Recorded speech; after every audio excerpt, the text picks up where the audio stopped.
بیٹھے ہوئے تھے، وہ لوگ نے ہارون سے کہا کہ ہارون تجھ میں اور ہم میں کیا فرق ہے؟ کیا فرق ہے ہم میں اور تجھ میں؟ کہا میں اتنی بڑی مملکت اسلامیہ کا سلطان ہوں اور تم لوگ دیوانے ہو، میں چاہوں تو بھی تمہاری گردن کاٹ دوں، کوئی پوچھنے والا بھی نہیں ہے، لوگوں کی موت و حیات پہ عزت و ذلت پہ مجھے اختیار ہے، یہ تمکنت ہے انسان کے بگانے محترم بول رہے۔ تو بولو نے کہا کہ اچھا یہ بتا ہارون کہ اگر جنگل میں شکار کرتے کرتے بھٹک جا اور تجھے شدید پیاس لگے اور ایک شخص آدھا گلاس پانی لے کے حاضر ہو اور کہے کہ میں اس شرط میں یہ پانی دوں گا کہ تم اپنی آدھی حکومت میرے حوالے کر دو، کیا کرو گے؟ تاکہ اس وقت تو جان پہ بنی ہوگی، حکومت دے کے آدھا گلاس پانی لے لیں گے۔ کہا جب پانی پینے کے بعد پیشاب رک جائے، پھر ایک حکیم ملے تو تڑپ رہا ہے، ایک حکیم ملے وہ کہے آدھی سلطنت لے لوں گا تو تیرا علاج کروں گا، پیشاب جاری ہو جائے گا، کیا کرو گے؟ کہا میں بھیا دے کے حکومت اپنی جان بچاؤں گا۔ تو بولو نے کہا اب بھی آپ کو نہیں آتی اس حکومت کی اوقات آدھا گلاس پانی پیٹ میں چلے جانے اور پھر آدھا گلاس پانی پیٹ سے نکل جانے کی منزل جو ہو، اس میں تجھے غرور ہے؟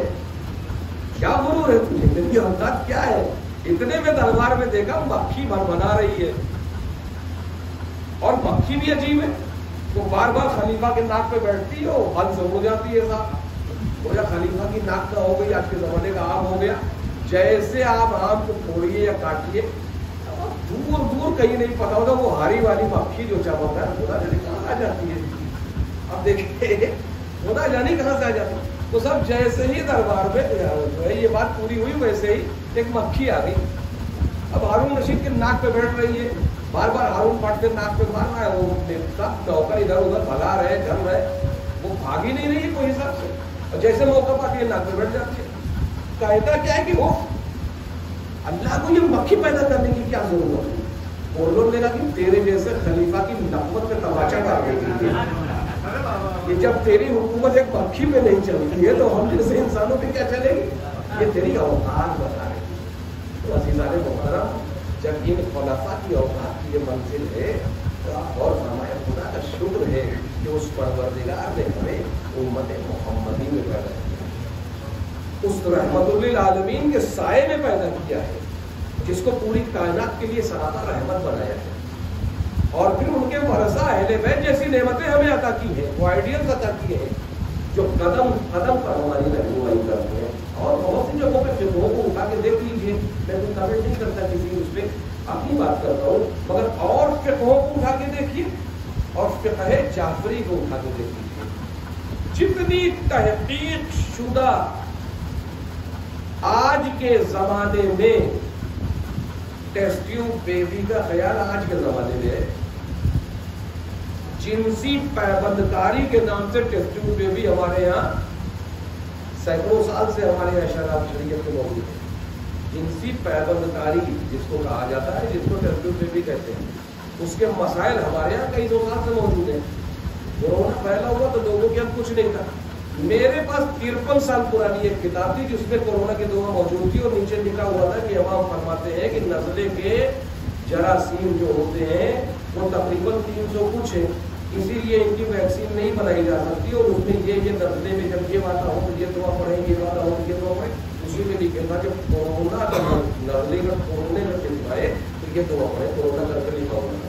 تو بشریت علوم و حکمت کے سفر طے کرتے کرتے کرتے کرتے اس منزل پہ پہنچتی ہے۔ امام کئی 100 سال پہلے بتاتا ہے، پتہ یہ چلا کہ جہاں عوام کے علوم و حکمت کی سرحدیں ختم ہو جاتی ہیں وہاں امام کے علوم و حکمت کی سرحد کا پہلا قدم ہوتا ہے۔ عوام اور امام کا یہی فرق ہے، عوام قوت ادراک کے ذریعے ہزاروں سال میں جو ترقی کرتی ہے، امام علم بحبی کے ذریعے سے ان پر پہلے ہی سے تصور کرتے ہیں۔ یہ منزل ہے ہمارے نبی کے سلسلے میں مسلمان درود و سلام پڑھتا ہے، یقیناً پڑھنا چاہیے، مگر درود و سلام ہی کافی نہیں ہے، اس ذات والا صفات سے استفادہ کرنے کی ضرورت ہے۔ ہم نے کیا فائدہ حاصل کیا؟ آخری منزل میں عرض کروں جناب یوسف جب عزیز مصر ہو گئے اور زلیخا کاسے گدائی دے کے کلید پڑ گئے، کیونکہ قرآن کا آخر قصص سے یہ دوست و عشق کا حصہ نہیں ہے، درد لینے کی ضرورت ہے کہ نفرت اور غرور کے آدمی کو اپنے خبر نہیں کرنا چاہیے۔ زلیخا کو اللہ نے پوری کائنات میں بہت حسین و جمیل بنایا تھا، لیکن جب ضعیفی نے اس کے اوپر چوریوں کا جال پھیلایا تو اب انتہائی مغرور صورت ہوئی۔ یوسف پہ جب ظلم کیا تھا تو وہ سمجھتی تھی کہ ہم بڑے ہیں، حاکم ہیں، مگر جب وقت پلٹا تو آج یوسف عزیز مصر ہے اور زلیخا کاسے گدائی لیے ہوئے راستے میں نہیں بیٹھی ہوتی ہے، جناب یوسف گزرے، آہٹ محسوس ہوئی، کہنے کہ شاید میرے یوسف جا رہے ہیں، آنکھیں چلی نہیں جلدی ہو رہی، شاید میرا یوسف جا رہا ہے۔ کسی نے پوچھا کیسے؟ آپ خوشبو محسوس ہوگا۔ اس نے مادی سے اگر معرفت کی منزل گہری ہو جائے تو بینائی نہ ہونے پہ بھی خوشبو سے پہچان لیتے ہیں، تو اگر ایمان سے اگر حسن مادی نہیں عظمت حقیقی سے ہمارے دل کا رابطہ ہو جائے تو ہم ایمان کی عظمتوں کو دور سے محسوس کرنے کو آپ پردے میں نہیں ہیں، ہماری آنکھوں پہ پردہ پڑا ہوا ہے جو عظمت امام کو پہچان نہیں پا۔ تو کیا ہوا؟ یوسف نے کہا شاید میرا یوسف جا رہا ہے، پوچھا کیسے پہچانا؟ تھا یوسف سے پہچان لیا، انداز سے پہچان لیا۔ یوسف کہنے لگے، تو نے کہا کیا چاہتی ہوں؟ یوسف اپنے پوچھتے ہوں کیا چاہتی ہوں، وہی چاہتی ہوں تو پہلے چاہتی ہوں، کوئی تبدیلی نہیں۔ جناب یوسف نے تاریخی بولتا تھا، تو دیکھا تم نے مجھ میں کیا دیکھا؟ کہا یوسف تم سے جیسا حسین و جمیل کہیں نہیں ہے۔ جناب یوسف فرماتے زلیخا میرے حسن کو دیکھ کر تم اس قدر مجھ پر مبہوت ہو گئی، جس کے پسینے کے چھینٹے سے اللہ نے مجھے یہ حسن ادا کیا ہے، اس محمد کے حسن کو دیکھنے کے بعد تمہارا کیا حال ہوگا؟ ایک مرتبہ زلیخا ٹھہر گئی اور ٹھہرنے کے بعد ایک سیکنڈ سوچا اور دل میں دعا کیا، آنکھیں اور جوانی واپس آ گئی۔ جب واپس آ گئی تو یوسف نے کہا زلیخا اب تو سب کچھ واپس آ گیا، آ جاؤ ہم تم سے عہد کر لیں گے۔ زلیخا کہتی ہے یوسف تو آخری نبی کی معرفت کیوں میں آ گئی، اب کوئی حسن ہمارے سامنے کچھ نہیں۔ جیسے ہی زلیخا نے یہ خیال پیدا کیا کہ پالنے والے اس آخری نبی کی محبت کو ہمارے دل میں جلوہ فگن کر دے، اللہ نے جوانی بھی واپس کر دی، بینائی بھی واپس کر دی، اور پھر یوسف کے ساتھ اب ہوا اور زلیخا نے پوری زندگی عبادت کے گزار دی۔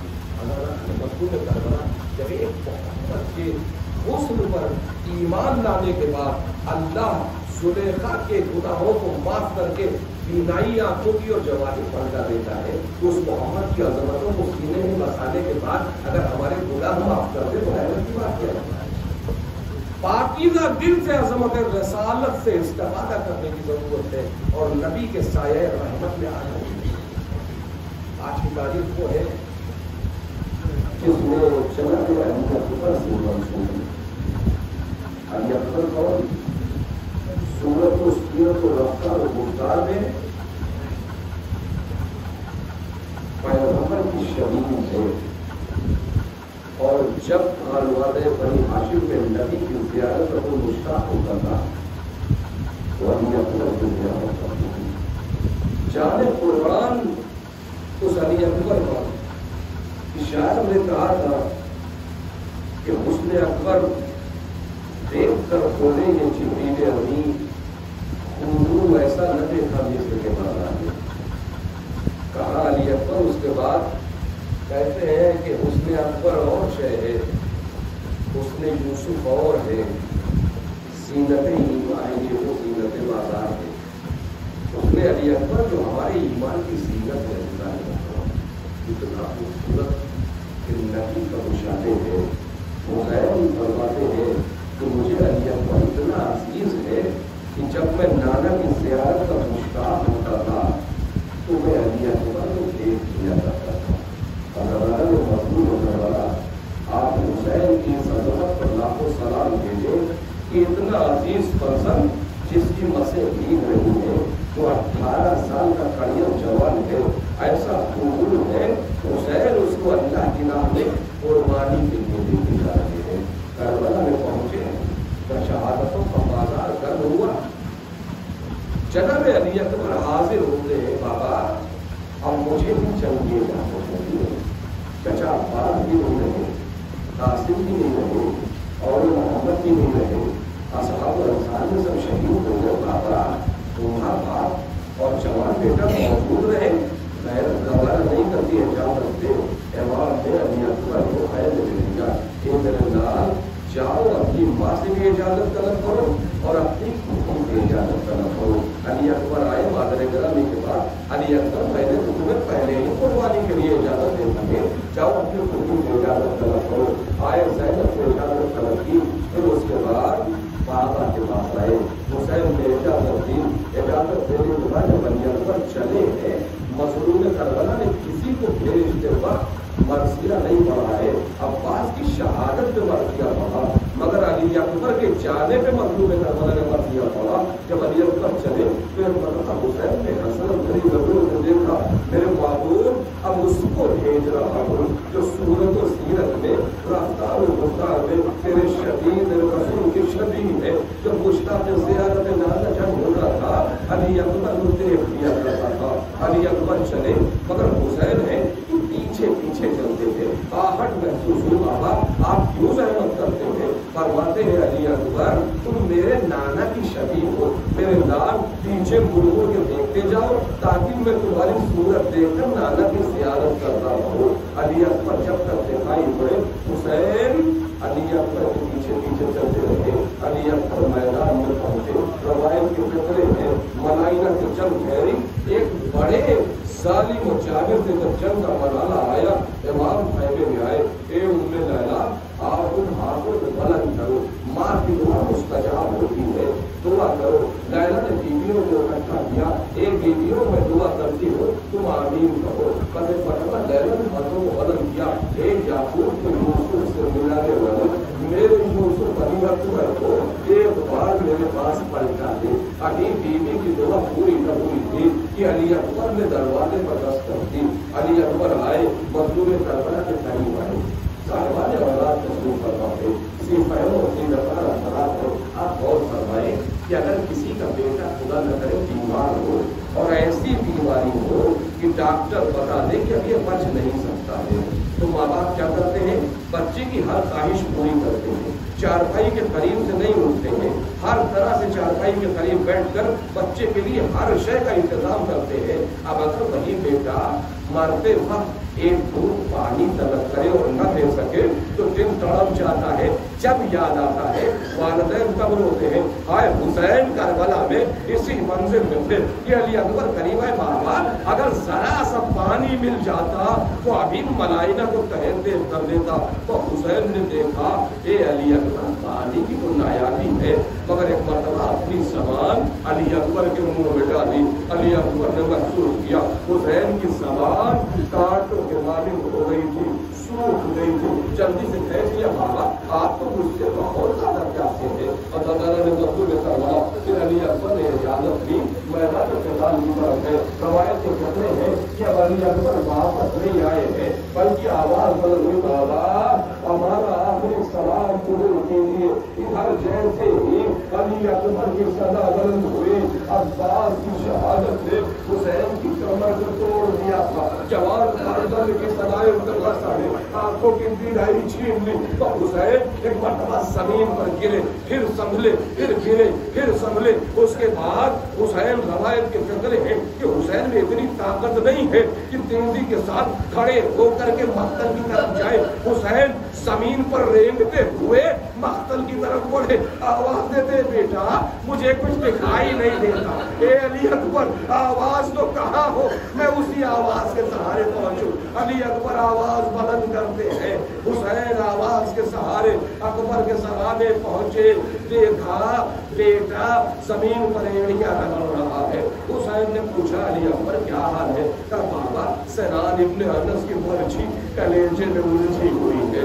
اب حسین نے دیکھا، رغبت کا گھٹنا ٹیکا، آسمان کا رخ کیا، کعبے کی طرف نظر کی، ابراہیم کی قبر کو مخاطب کیا، اے دادا ابراہیم، بیٹے کے گلے پر پٹی باندھ کر چھری چلانا آسان ہے، کربلا میں پیاسے بیٹے کے کلیجے سے برچھی کی انین نکالنا مشکل ہے۔ اے دادا دیکھیے آپ کے خواب کی تعبیر حسین کربلا میں کیسے پوری کرتا ہے۔ بس ایک مرتبہ حسین نے یا علی کہا، ہاتھ آگے بڑھایا، اکبر کے کلیجے میں ہاتھ ڈال کے برچھی کو نکالا۔ جوان فرزند نے خون کی کلیاں کی، موت کی ہچکیاں آئی، باپ کی آغوش میں بیٹے نے دم توڑ دیا۔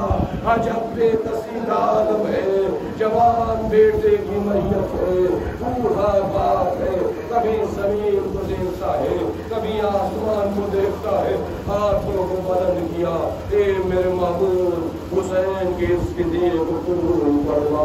حسین نے اپنا یہ بہترین نذرانہ اسلام کی حفاظت کے لیے تیری بارگاہ کو دے